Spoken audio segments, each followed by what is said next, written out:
Hello everybody, my name is Elliot and welcome back to Advective Weather. Today we're going to be taking a look at Cyclone Biparjoy. So here are our headlines for the night. Biparjoy has become the second extremely severe cyclonic storm of 2023 and is expected to make a potentially dangerous landfall near or at hurricane force strength near the Pakistani-Indian border in 2 to 3 days. Potentially dangerous impacts could occur in the landfall area, including significant storm surge, hurricane force winds, and extremely heavy rainfall with totals of 500 millimeters or greater in spots. Those along the far eastern Pakistani coast as well as Gujarat should begin preparations as soon as possible. Here are the current conditions for Cyclone Biparjoy.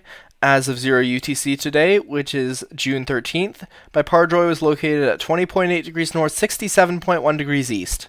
Maximum 1-minute sustained winds and 3-minute sustained winds are both 85 knots per the Joint Typhoon Warning Center and Indian Meteorological Department estimates respectively. The JTWC also estimated a minimum central pressure of 958 millibars.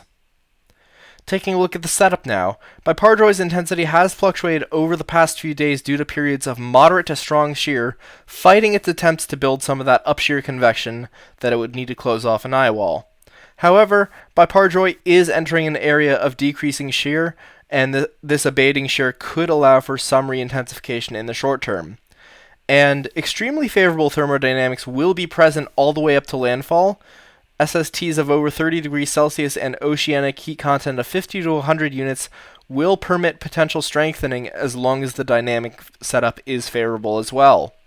However, shear could increase prior to landfall, weakening the storm somewhat. Here's the official forecast from the Indian Meteorological Department. It projects Biparjoy to continue weakening through landfall, and steady weakening to 70 knots by the time of landfall is currently forecast. The landfall location is currently projected to be near the border of India and Pakistan. Taking a look at the models, one of the first things that's striking is the differences in intensity. As you can see, the two models, the GFS and the Euro, do initialize at significantly different intensities. And this is due to the uncertainty in the storm's intensity to begin with. And as you can see, this discrepancy between the models in terms of intensity does continue all the way through landfall. The GFS keeps it as a strong category 2, maybe weak category 3 all the way up through landfall, and the Euro only makes it cross the coastline as a category 1.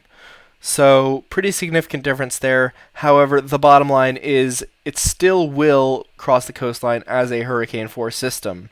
And while there are also some uncertainties in track, the two models have it crossing opposite sides of the border, but wherever this does cross the coastline, it should bring some pretty significant impact along with it. And this should occur in 2 to 3 days. So looking at the weather models for rainfall, as you can see, both the GFS and the Euro do have significant rainfall along where it makes landfall. And this does extend a little ways inland as well. So inland flooding is going to be a very significant threat with this system. As you can see, the GFS has a swath of rainfall near 500 millimeters crossing the coastline east of Karachi and moving inland a little ways. And the Euro has a similarly heavy swath moving inland near the Indian-Pakistani border. So wherever this does make landfall, inland flooding is going to be a significant threat. What can you do to prepare? Always follow official guidance for making decisions. For Biparjoy, the Indian Meteorological Department is the regional agency issuing advisories. The Joint Typhoon Warning Center also issues unofficial updates. If unsure of what to do for your area, always consult local officials to know the specific risks in your location and how to best prepare for them. Thank you very much for watching. If you enjoyed the video, please click like and subscribe. And it would also be great if you joined our Discord server where you can chat with myself and the rest of our team. We have events there. We talk about weather. It's a great time. So we do recommend that you join that. And thank you for watching again. And this has been Advective Weather. We'll see you in the next video.